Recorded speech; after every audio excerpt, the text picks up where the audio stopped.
সংবাদপত্র মালিকদের সংগঠন নোয়াবের সভাপতি ও হামিম গ্রুপের ব্যবস্থাপনা পরিচালক একে আজাদ এমপি বলেছেন, সৎভাবে আয় করে একজনকে ৩০% কর দিতে হবে, আর কালোবাজারি অবৈধ টাকা যার উৎস খোঁজা হবে না সে দেবে ১৫%। এটা হতে পারে না। আমি একজন সংসদ সদস্য, এরকম তুঘলকি কাণ্ডের উপর সমর্থন জানানোর জন্য জনগণ আমাদের ম্যান্ডেট দেয়নি। এটা বাতিলের জন্য ব্যক্তিগতভাবে সংসদে তুলব।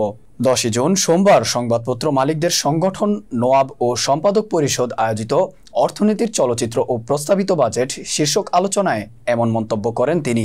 স্বাগত বক্তব্যে একে আজাদ বলেন, ৩৮ লাখ টাকার বেশি আয় হলে এতদিন ২৫% কর দিতে হতো, এবার দিতে হবে ৩০%। ঠিক আছে, আমি দেব।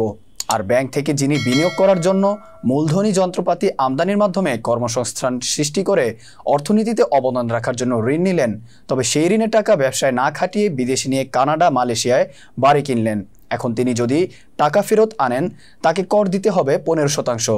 কোনোভাবেই এটা হতে পারে না। তিনি বলেন, দেশের ৮০% মানুষ গ্রামে বাস করে।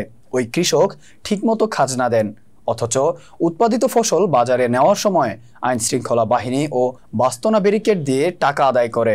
বাজারে বিক্রির সময় আবার খাজনা দিতে হয়, সে কোনো মাফ পায় না। মাফ পান যিনি এনবিআর চেয়ারম্যানকে রিচ করতে পারছেন। হাজার হাজার কোটি টাকা ব্যাংক ঋণ নিয়ে যে শোধ করে না তিনি।